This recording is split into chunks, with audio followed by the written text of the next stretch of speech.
আজকে আমরা সবাই মিলে চলে গেলাম বাবার মাথায় জল দিতে। তো আজকে কিন্তু শ্রাবণ মাসের লাস্ট সোমবার, তাই আমরা দেখো সবাই মিলে রেডি হয়ে নিয়েছি বাবার মাথায় জল ঢালতে যাব বলে।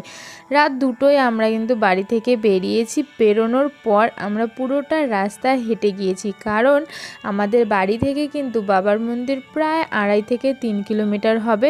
আর সেই পুরোটাই আমরা কিন্তু খালি পায়ে হেঁটে গিয়েছি সবাই মিলে।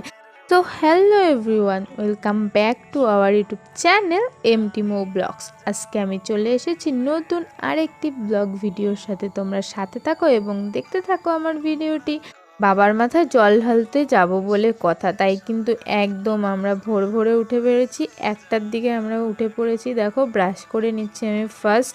ব্রাশ ট্রাশ করার পর স্নান টান করে আমি রেডি হয়ে নেব। স্নান করার পর তোমাদের সাথে চলে এসেছি। এখন একটু হালকা করে সেজে নেব সুন্দর করে। দেখো তোমরা আমাকে কেমন লাগছে সাজার পর।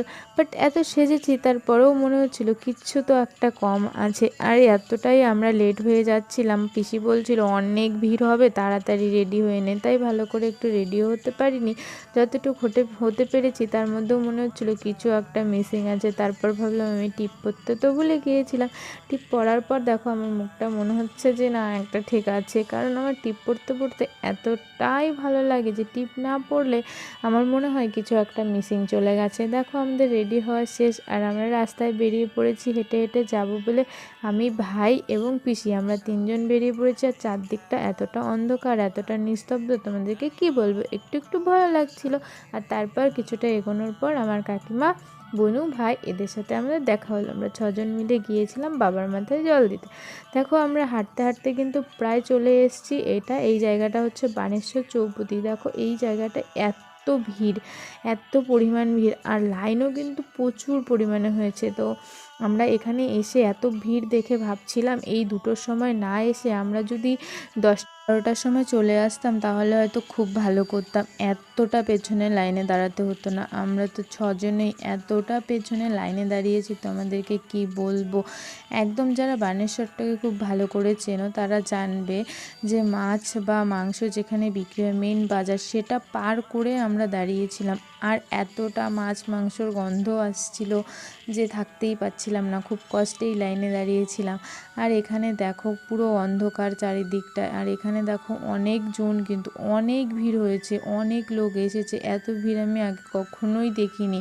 এখানে দেখো হালকা হালকা যখন ভোরের আলো ফুটছে তখন পরিবেশটা এতটা ভালো লাগছে, তোমাদেরকে কি বলবো। আমরা 2টোতে লাইনে দাঁড়িয়েছি, 2টো থেকে দেখো ভোর হয়ে গেল, এখনও কিন্তু আমরা মন্দির পর্যন্ত পৌঁছতে পারিনি, কিছুটাই মাত্র এগিয়েছি। লাইনটা একবার তোমরা দেখো। আমরা সবাই এতটাই ক্লান্ত হয়ে পড়েছি, ঘন্টার পর ঘন্টা লাইনে দাঁড়িয়ে আছি। কিছু লোক দেখো সাইডে বসেও রয়েছে, আর আমরাও তো পুরো ক্লান্ত সবাই মিলে। আর আমি দেখো তাও কিছু কিছু সময় লাইভ করছিলাম ফেসবুকে। আমার ফেসবুক আইডির নাম মৌশিল, তো সেটা তোমরা একটু দেখতে পারো। আমি কিন্তু লাইভ করেছিলাম, তো লাইভ করে রিলস বানিয়ে তার সাথে এই তো ব্লগ করে আমার কিন্তু টাইমটা ভালোই যাচ্ছিলো। বাট যারা এমনি লাইনে দাঁড়িয়েছিল তারা কিন্তু খুবই বিরক্ত হয়ে যাচ্ছিল। দেখো তোমরা সাইডে বসে আছে।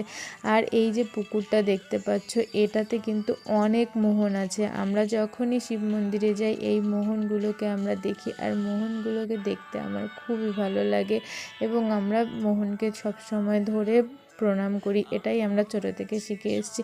তারপর দেখো আমরা এক জায়গায় গিয়ে বসেছি। এখানে দেখো এই বাচ্চাটা এত কিউট আর এত সুন্দর দেখতে, তোমাদেরকে কি বলবো। সে না ওই রুমালের মধ্যে করে খাবার খাচ্ছিল, তো আমি সেটাই ভিডিও করার চেষ্টা করছিলাম। বাট মানে ভিডিও করার আগেই তার খাওয়া শেষ হয়ে গেছে।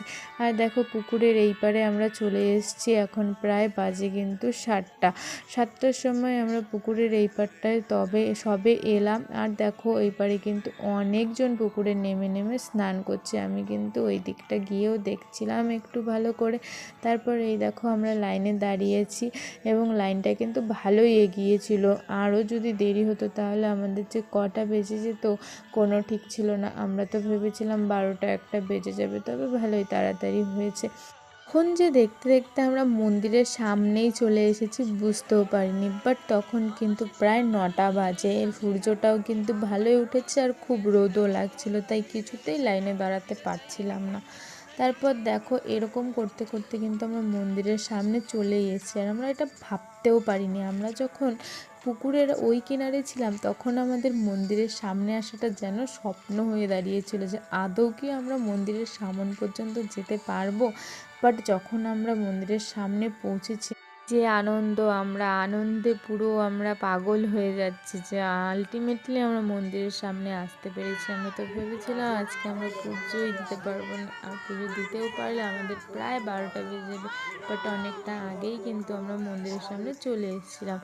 এখানে দেখো আমি তোমাদের সাথে আর একটা জিনিস দেখানোর চেষ্টা করছিলাম, বাট দেখাতে পারিনি, কারণ যে যার দেখাচ্ছি সে বুঝতে পেরে গেছিলো, তাই দেখো পুরো প্রোটেক্ট করে রেখেছে জায়গাটা, যে যেন আমি ভিডিও করতে না পারি। আসলে সবাই তো ভগবানকে আকন্দ ফুলের মালা দেয়, তো সেই দেখো এখানে আগে যে পুজোতে দেওয়া হয়েছে আকন্দ ফুলের মালাগুলো, সেগুলো নিয়ে এসে সেগুলো জলে ধুচ্ছে, ধুয়ে দিয়ে সামনে তুলে দিচ্ছে সবার জন্য। তো সেটাই আমরা ভিডিও করেছিলাম, যে কোনো ইনভেস্টমেন্ট ছাড়া যদি একটা বিজনেস হয় সেটা কিন্তু ভালোই, যে মন্দিরের পেছন থেকে সেই ফুলের মালা সব ফল টলগুলো সে কুড়িয়ে কুড়িয়ে আনছে এবং ধুয়ে ধুয়ে উপরে রাখছে এবং সেটাই কিন্তু বিক্রি করছে। তো এটা একদম মানে ইনভেস্টমেন্ট ছাড়া একটা বিজনেস, সেটা দেখে কিন্তু আমি খুবই খুশি হয়ে গেলাম, বা খুব ভালো। তাহলে এখানে দেখো আমরা মন্দিরের ভেতরে ঢুকেছি, ঢোকার পর দেখো এত শান্তি, মানে এই জায়গাটার জন্য আমরা কখন থেকে স্ট্রাগল করে যাচ্ছি।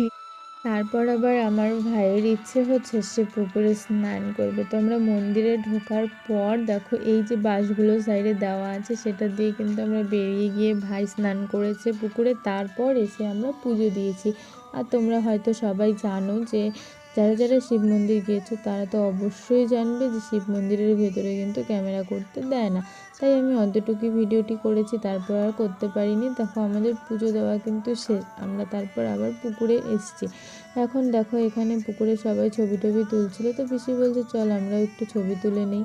তারপর ছবি টবি তোলার পর আমরা আবার এই দেখো এইদিকে মন্দির রয়েছে, সেই মন্দিরে কিন্তু আমরা পুজো দিতে চলে গেছি। দেখো পিসি পুজো করছে, ভাইয়ের সাথে আছে, আর আমি ক্যামেরা করছি।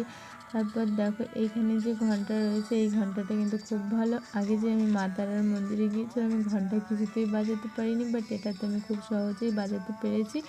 তো এখানে দেখো সবার যাদের পুজো হওয়ার পর কিন্তু খিচুড়ি খাওয়ারও ব্যবস্থা এখানে করা হয়েছে, তো আমরা পুজো টুজো এখানে সবাই দিয়ে দিয়েছি। তারপর কিন্তু আসার আগে আমরা খিচুড়িও খেয়ে নিয়েছি অনেকগুলো। এখানে দেখো আমাদের পুজো দেওয়া কিন্তু প্রায়ই শেষ হওয়ার পর আমরা খেয়েও নিয়েছি। তারপর বাইরের দিকে দেখো যে মন্দিরগুলো রয়েছে সেখানেও কিন্তু ঘুরে ঘুরে আমি আর পিসি ভাই তিনজনে মিলে কিন্তু আমরা পুজো দিচ্ছিলাম। এখানে দেখো অনেক সুন্দর কিন্তু এই মন্দিরটা। তোমাদের সবার কাছে রিকোয়েস্ট রইল, এবছরেই কিন্তু শ্রাবণ মাস শেষ হয়ে গেছে, নেক্সট টাইম শ্রাবণ মাসে কিন্তু তোমরা সবাই বানেশ্বর শিব মন্দিরে এসো পুজো দিতে, অনেক ভালো এবং মনটা তোমার অনেকটাই পবিত্র হয়ে যাবে। এখানে দেখো এই দাদারা কিন্তু জল খাওয়াচ্ছিল সবাইকে, এই কাজটাও কিন্তু খুবই ভালো। দাদাদেরকে আমি দেখে খুবই ইন্সপায়ার হই নিজের জন্য, যে আমিও ভবিষ্যতে যেন এরকম কোনো কাজ করতে পারি বা কাজের সাথে যুক্ত থাকতে পারি। দেখো আমাদের কিন্তু এখানে এখন প্রসাদ নেওয়ার পালা। প্রসাদ নেওয়ার পর কিন্তু আমরা আর একটুও দেরি করিনি, কারণ আমরা সবাই খুবই টায়ার্ড হয়ে গিয়েছিলাম। প্রসাদ নেওয়ার পর আমরা ডাইরেক্ট বাড়ির উদ্দেশ্যে রওনা দেই। বাড়ি আসবো বলে বাবাকে ফোন করেছি, বাবা দেখো টোটো নিয়ে হাজির আমাদের নিয়ে আসার জন্য। আমার এই ব্লগটা কিন্তু এই পর্যন্তই, তোমাদের কার কেমন লাগলো আমাকে কমেন্ট করে জানাবে। ভালো লাগলে অবশ্যই আমার চ্যানেলটি সাবস্ক্রাইব করে আমার পাশে থাকবে। তোমরা ভালো থাকবে, সুস্থ থাকবে। আজকের জন্য টাটা, বাই বাই।